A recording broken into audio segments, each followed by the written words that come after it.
We're now finishing up our examination of Descartes' Discourse on Method, and we're not finishing it up by going to the very end of the work, that's part 6, and looking at that. We're actually going to finish up by looking at some of the last portions of part 5, and we're going to skip over a good section of part 5 as well. We're going to ignore the preliminary, early, here's what I was up to kind of discussion that has to do with God and creation.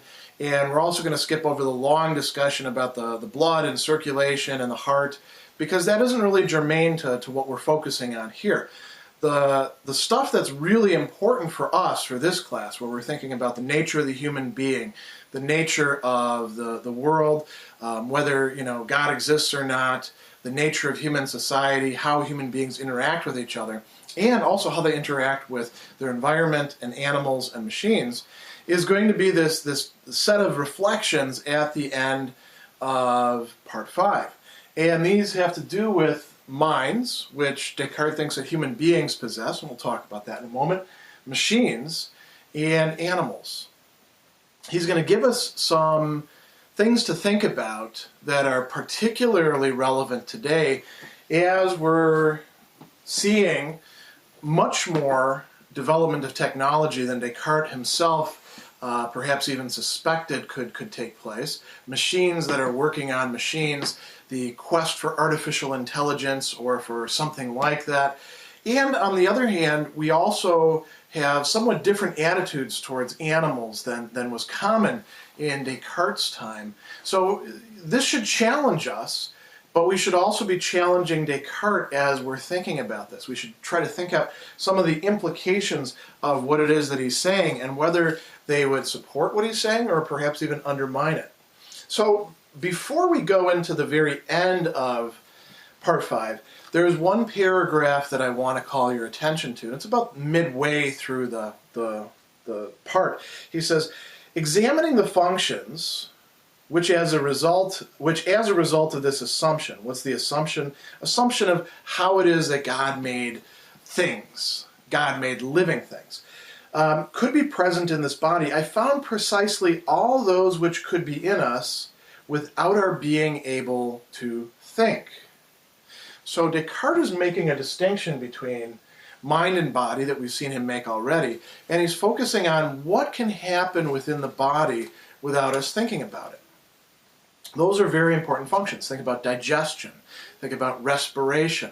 Think about some of our involuntary motions, perhaps, that we experience. If somebody throws something at you and without thinking about it, you grab it out of the air or you duck, that's coming from somewhere. And the question is, where is it actually coming from? Where does that response take place? So he says, thus those functions to which our soul, that is to say, that distinct part of the body whose nature is solely to think, does not contribute. Functions which are exactly the same as those in which we can say the animals without reason are similar to us. So Descartes has throughout this stressed that human beings are rational. That what really distinguishes us from the animals is rationality or reason. Now, there's a lot that we bear in common with the animals, and everything that we bear in common with the animals for Descartes is not going to be a function of reason, precisely because of the fact that we share it with the animals. So if, eating, for example, the desire to eat, that's something that belongs to our body. That's not something that belongs originally to our mind. We do feel it in our mind. And I suppose Descartes would be willing to say that, societies can all have all sorts of customs about eating. We've seen that he talks a lot about customs. So some sort of cultural manifold or filters through which these things are getting looked at. For example, should we eat with our fingers, just our fingers, or knife and fork, or chopsticks, or something else, perhaps scoop things up with bread the way they do in some places. These are all cultural manifestations, but the desire to eat and the act of eating itself, those are bodily. So he goes on and he says, Here we go. I examined in particular detail all the things in the treatise which I'd planned to publish previously. Then I demonstrated what the nerves and muscles in the human body must be made of. And Descartes thinks of the body as being something like a very complex machine. You notice he's going to talk about animal spirits, and that's not something that we use in medicine at all today. There are a few people who use that, by the way, in economics to explain what happens in the stock market, but it's a very imprecise and unscientific thing. It's sort of like just waving your hand and saying, we don't know what's going on, animal spirits. But at that time, what they thought of as animal spirits were these sort of humors that would go through the body, and they were what made the nerves work. So nowadays, instead of thinking about animal spirits, we think in terms of electrical impulses, transmission from neuron to neuron, chemical impulses that are coming through all sorts of things that are in our system, ranging from the hormones to the actions of proteins and enzymes. It's a very complex system here, but it's all having to do with this machine. So he says, one sees that heads for a little while after being cut off continue to move and bite the earth. Pretty gruesome thing to think about, but it was common occurrence back then that executions would work that way, in spite of the fact that they're no longer animated. So the body is able to do some motions of its own that are not dependent on a mind, that are not distinctively human, that are just stimulus response.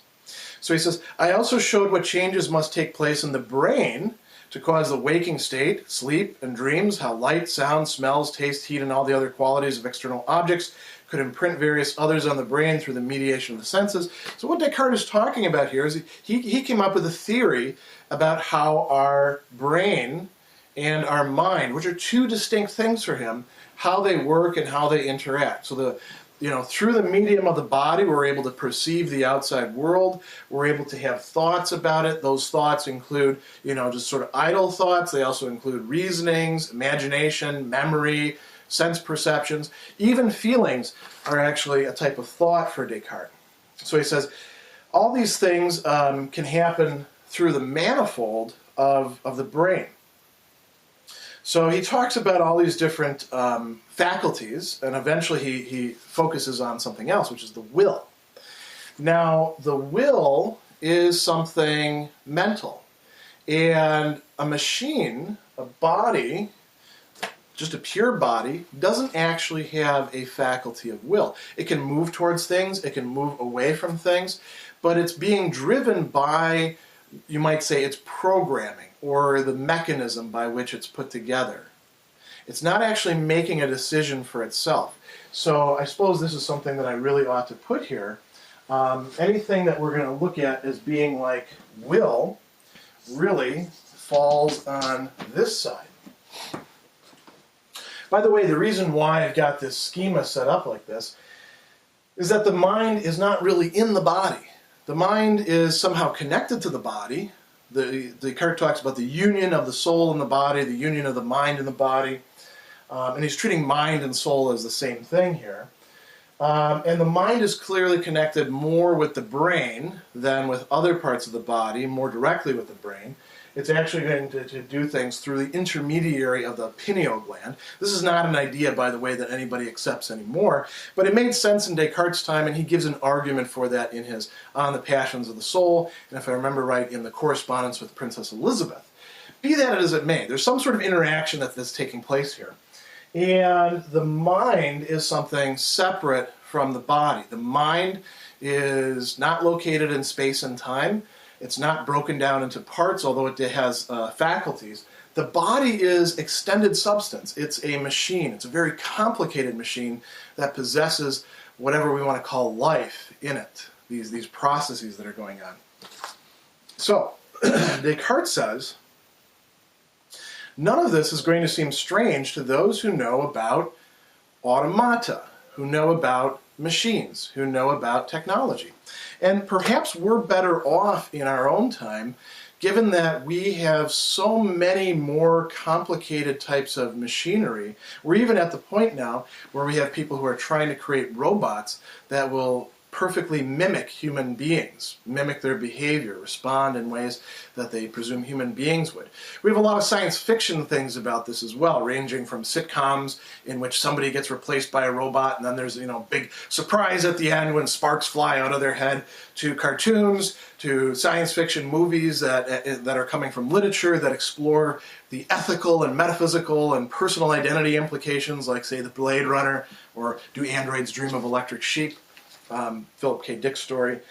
But if we're familiar with this sort of thing, this should be quite easy for us to understand. So he says, if we know how many varieties of automata or moving machines human industry can make, then let's extend this. And imagine you have a creator who is infinitely powerful, knows everything, can make whatever he wants out of nothing, really. And we're going to get something like the human body or other bodies, and it will be marvelously constructed and able to do all sorts of brilliant things, adapt to different environments. If you've ever taken an anatomy and physiology class, or even just a botany class and looked at how complex plants are, you realize that these systems that comprise our bodies are incredibly complicated, quite resilient, and beautiful and interesting to examine. So he says, they'll look on this body as a machine, which, having been made by the hand of God, is incomparably better ordered and more inherently admirable in its movements. So he goes on and talks about that. Here's where he says something really interesting. He says, I stopped to reveal that if there were machines which had the organs and the external shape of a monkey or of some other animal without reason, we would have no way of recognizing they were not exactly the same nature as the animals. Now, what is he talking about there? Here's why I've got this diagram set up for us. So when we look at another human being,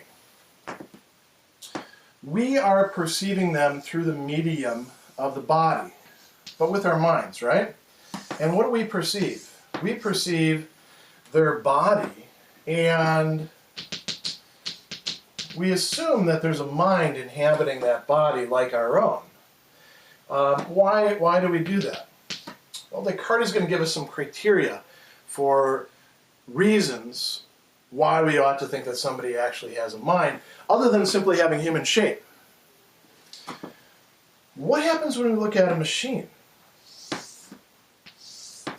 Well, it's very simple if it's a machine that we actually put together ourselves. If you built it from the ground up, you know exactly what went into it.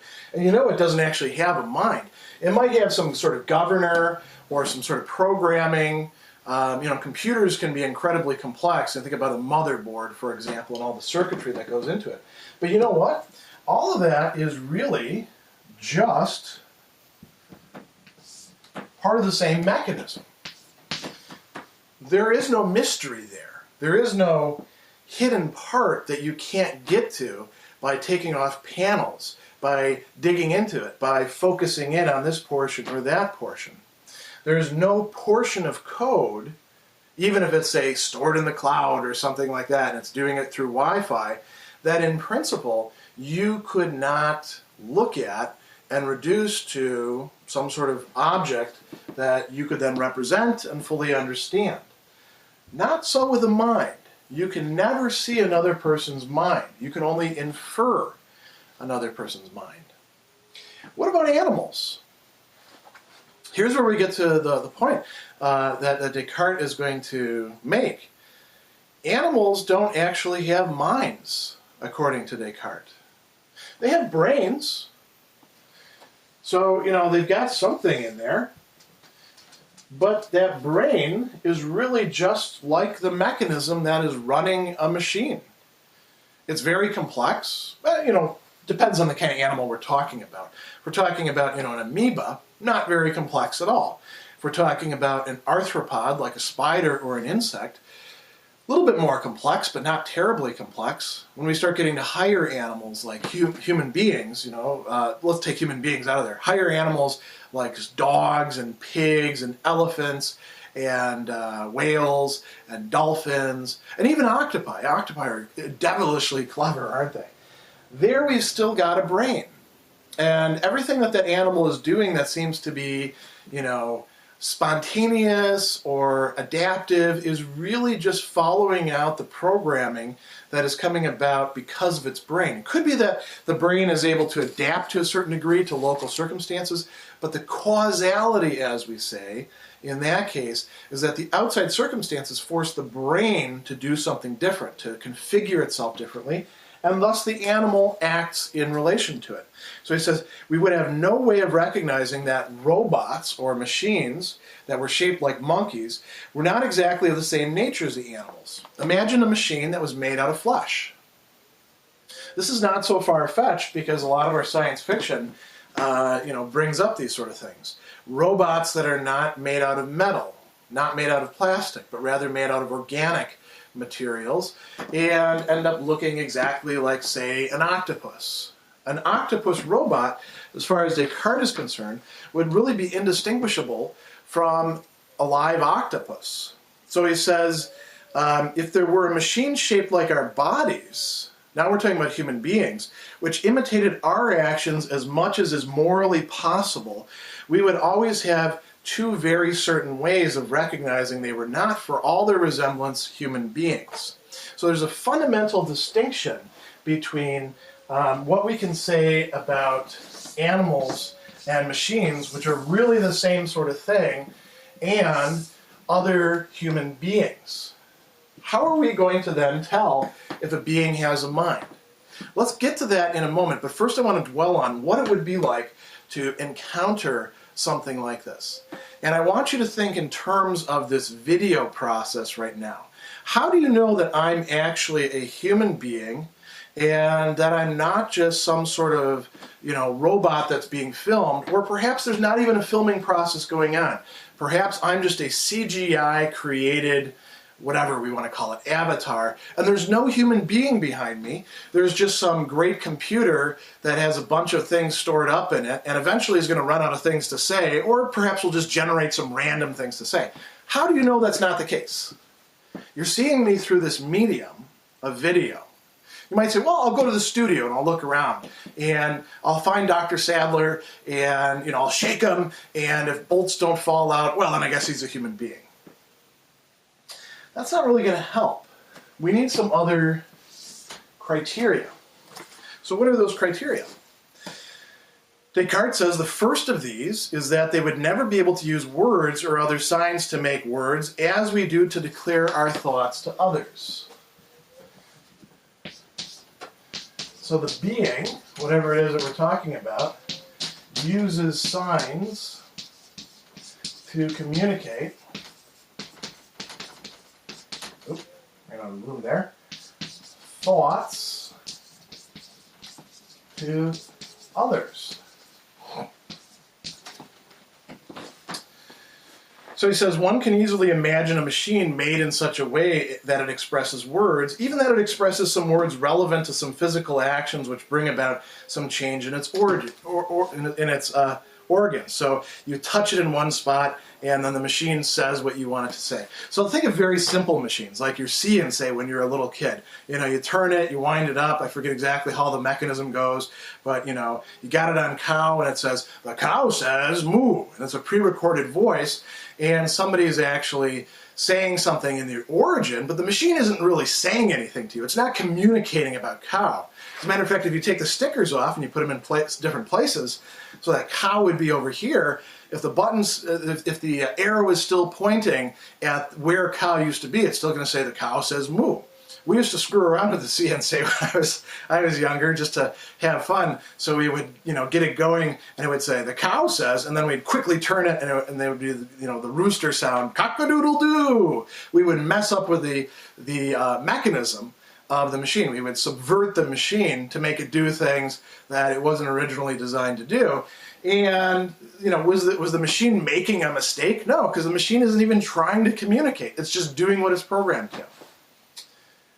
More complicated artificial intelligence can make us think that a machine is actually communicating with us.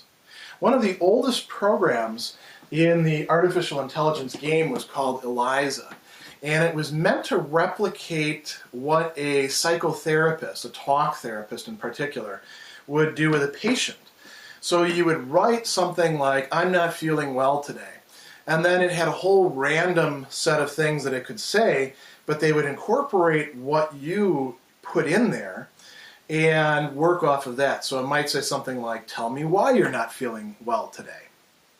And then you would write back to it and say, "Well, I'm not feeling well because nobody listens to me." And then there could be a trigger in the program, to say, "I'm listening to you." Siri is somewhat like that, or, whatever else counts as Siri and the other things. I have an iPhone, so I know about Siri, and we like to, play around with Siri every once in a while, because Siri actually isn't that smart, but Siri can kind of give you the idea that it's communicating with you, in part because it's carrying out purposive activity. In any case, the being uses signs to communicate thoughts to others. That's one of the criteria. The second test, he says, although these machines might do several things as well or perhaps better than we do, we should think about our own technology again, they're inevitably lacking in some others through which we would discover they act not by knowledge, but by the arrangement of their organs. So the being has to be adaptable to respond to new situations, to a variety of situations. There's two ways to look at this. One is that a being that has a mind actually learns. And it doesn't just learn by stimulus response. It doesn't just learn by storing things away in its memory. It learns by being able to respond to what's new to it, but also appears to be, to some degree, transferable from the old. It also has to be adaptable across a wide range of circumstances. And Descartes says that this is what it means to have reason. This is really quite interesting.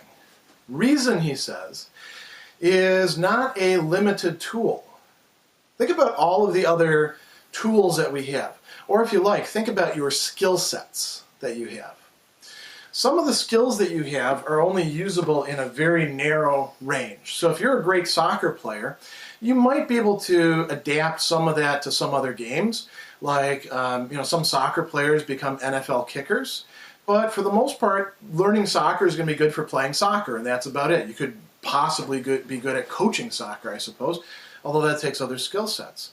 It's not going to help you pass an English test. It's not going to help you sell cars. It's not going to help you decide what to do when you're feeling sick, and you're looking up things on WebMD. So we can talk about all sorts of skill sets, and skill sets might be able to be something that could be programmed into us through our bodies. It's not, totally beyond the realm of possibility that we could have some, modification of the brain that would give us abilities that we don't currently possess. But reason goes beyond that. As Descartes says, reason is a universal instrument which can serve in all sorts of encounters. So he says, by these two means, we can recognize the difference between human beings and beasts. For it is really remarkable that there are no men so dull and stupid, including even idiots, he says, who are not capable of putting together different words and of creating out of them a conversation through which they make their thoughts known.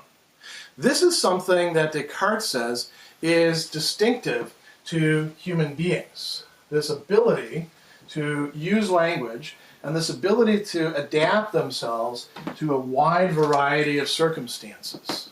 This is what differentiates us not only from machines, but also from the other animals. We are the most infinitely adaptable being because we possess this tool of reason, because we possess a mind that is not simply reducible to the brain.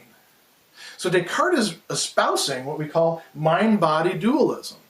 In other places this is sometimes called spiritualism because the word for mind in French is esprit, and it gets translated as spirit. And the idea is that we are not reducible just to our corporeal frame, our manifestation in this extended space-time world. We are something more than that, and machines and animals are not.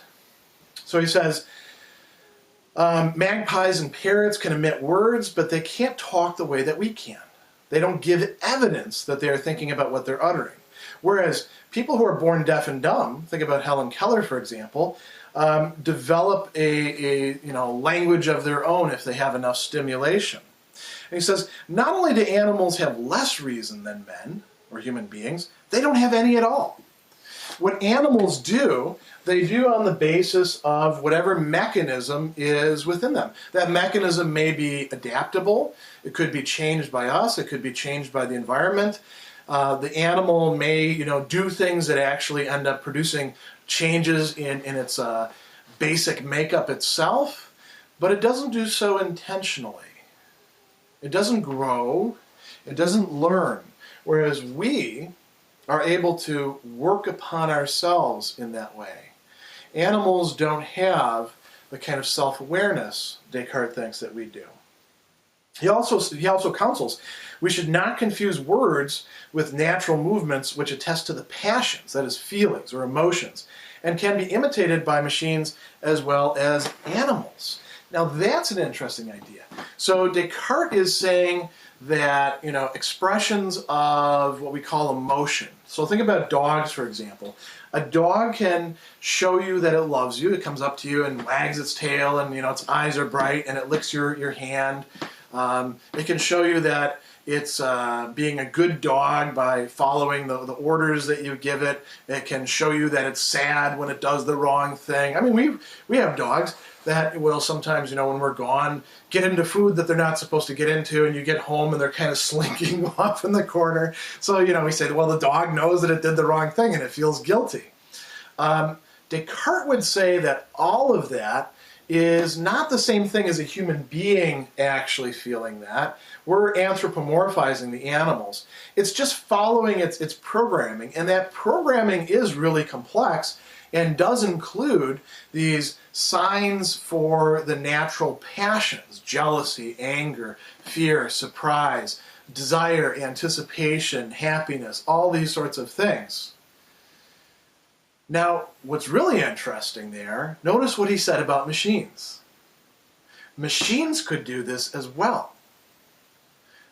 Machines could display something that we could take to be like our emotions, and they would still be just machines. They would not be yet like human beings. They would not yet possess minds. So we could program a machine to manifest something like jealousy. Like in science fiction movies, when somebody invents a machine, some guy or girl, and they're kind of an introvert, and they invent this person to be with them, but it's not really a person because it's an AI. And then the AI gets jealous of their friends or some boyfriend or girlfriend that they happen to have, or some colleague, and then closes them off. A machine could do that by its programming and not yet have a mind, according to Descartes. So he says, another remarkable thing is, although there are several animals which display more industry in some of their actions than we do, we see they don't display that in other actions. The fact that they do better than we do doesn't prove that they have a mind. If that were the case, they would have more of it than any of us and would do better in all things. It rather shows they have no reason at all. Being adaptable in the way that we human beings are, at least when we're not all screwed up, is a hallmark of having reason or having a mind. Now, this opens up a lot of interesting questions, doesn't it? What if we were able to find an animal that was able to adapt in a wide range of situations? Maybe not as much as us human beings right at the start, because we've been doing this for a long time, but more than we expected. Would we say that they have a mind? What if they were using signs to communicate what we think our thoughts to others? This is a good question to think about. Could it be that dolphins have minds? Whales? Elephants? Perhaps even octopi? By Descartes' criteria, if they can be adaptable and start to develop beyond the mere range that they're in, then they possess reason. What about machines? Could we have a machine that would begin to learn about its environment and begin to program itself to respond in new, unthought of ways, and to think about those before it does things in relation to that environment? Would we say that a machine like that possesses reason? For Descartes, he says, look, that's just not going to happen, because that reasoning takes place because of the fact we have a mind. But it is occurring through the manifold of the brain. The mind and the brain in certain ways have to map onto each other. So would it be possible for some things to have a mind that Descartes says don't? Some animals or some machines. He doesn't actually consider that possibility. He says these considerations show that those things don't have a mind. I think that has to remain an open question for us.